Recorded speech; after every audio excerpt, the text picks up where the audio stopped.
Hello, my name is Dale Wilhite. I'm right now at home near Panama City, Florida for a little bit longer. This here has to do with child abuse, and this is a very serious topic, but I wanted to get a point across to people who have encountered, uh, especially adults who have been severely abused as a kid, and those of you who have been abused as a kid. Wanted to give you some insight on something that in our society today we don't really talk much about. First of all, let me state that when my mother was sent to prison, Kathy Sparigo, married, that was her married name.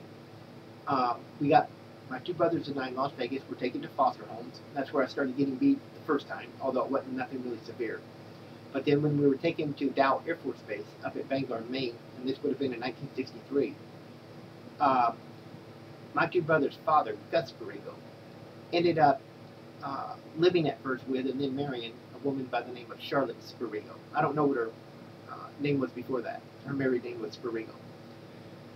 Uh, in about a 1.5 year period, up until 1965, she ended up breaking my nose 3 times, my chin twice, my jaw 3 times, my arm right here. She left me out of the snow one night near the flight line to freeze to death, and unfortunately for me, a security or an air policeman found me before I froze to death. I don't know how she explained all that. And in the last attempt of her to try to either kill me or to uh, get rid of me somehow through medical means is when she and Gus together tried to scald me in the bathtub water. And both my brothers, Victor and Mark, actually witnessed that. Although they tried to claim he wasn't there, I remember him being there.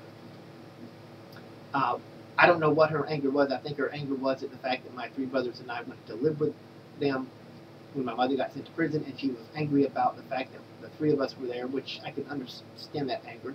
She should have just told Gus no. And I guess she just took it out on me. A lady by the name of Lois saved me from getting murdered by this woman. And then I was adopted in 65. Well, technically I was adopted until 67. But the point of it is, I remember those beatings to this very day. And it leaves, it's something you remember the rest of your life and something that affects you for the rest of your life. When I wasn't in the hospital, I stood in the corner all day. Basically, my bedroom was like a prison. No breakfast, no lunch, no nothing. Now, that was when Gus was gone. He was on assignment as a missile inspector.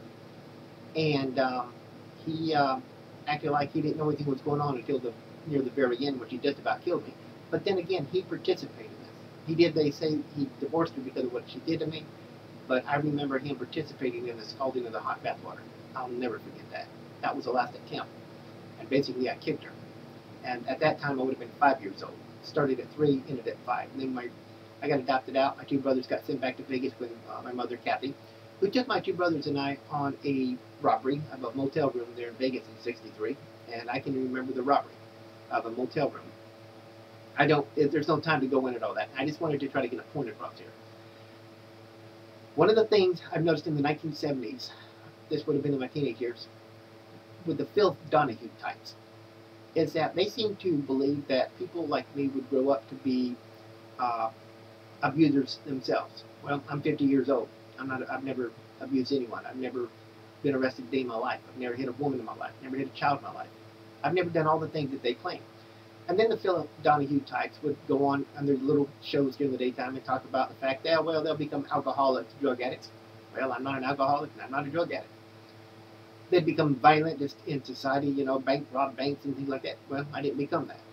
I'm not saying Phil Donahue said that directly, but that's what many of his guests implied, and he didn't really seem to rebuff them. I remember watching that show sometimes on rainy days in the 70s. It came on, I think, was every day at 3 o'clock here in northern Florida.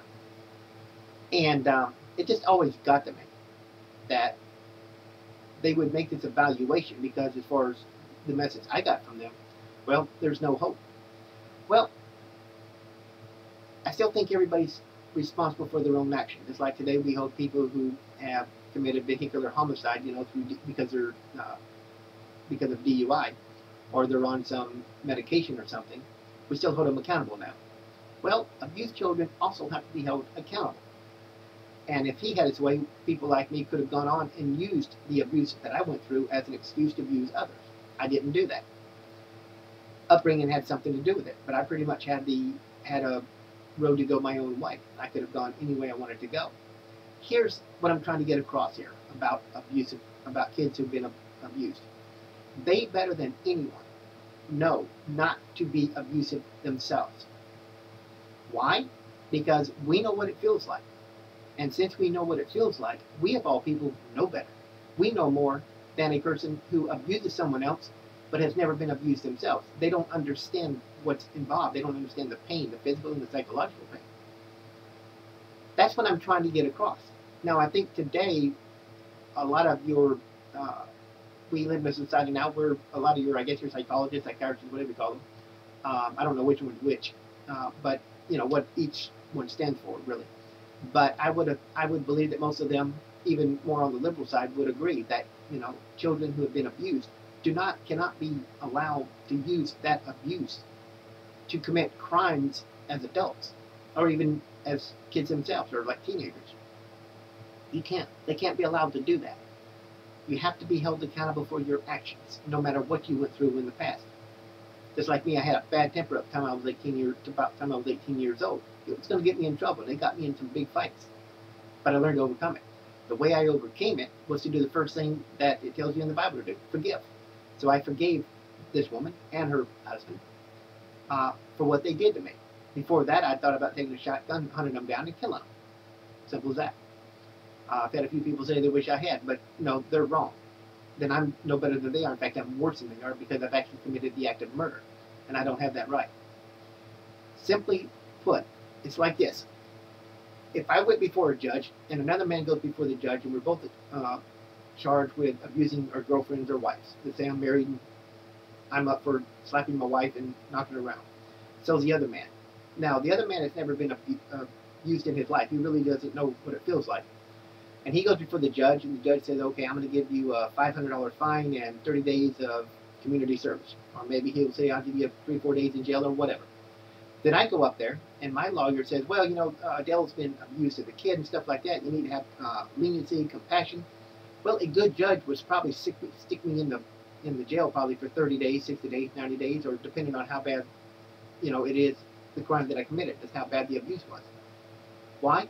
Because that judge should know that a person like me knows better and should know better.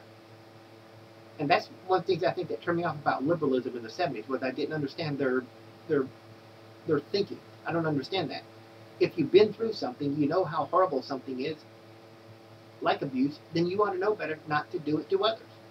It's as simple as that. You don't have the right, and don't use your past as a means to commit these crimes and say, well, if I hadn't been abused, I wouldn't be doing this. Hogwash. You have less of a right to do it than those who have never been through it. That's all I'm saying. That's one of the things I've been trying to say for a long time to people, and it's just getting through. So that's the thing about that. You know, you out there, don't let somebody use their past as an abused kid to commit crimes, or to say, well, I wouldn't do it if it hadn't been for that. No, you are held accountable, and you should hold them accountable. Just like you hold people accountable when they kill somebody while driving drunk. You see what I'm saying? Anyway, this tape can't go much longer. That's just all I wanted to say. You know, I'm sick and tired of listening to people tell me, well, they're abusive because of their past. Well, we all have a past, and we've all been to hell a few times in life. But you have to learn from that and learn not to do it to others. Anyway, my name's Dale. Well, I'm right now near Panama City, Florida, at home. Hopefully I'll be in Wyoming soon. If you want to find anything about me, go to MySpace or Twitter or Facebook, where I have accounts. Good night.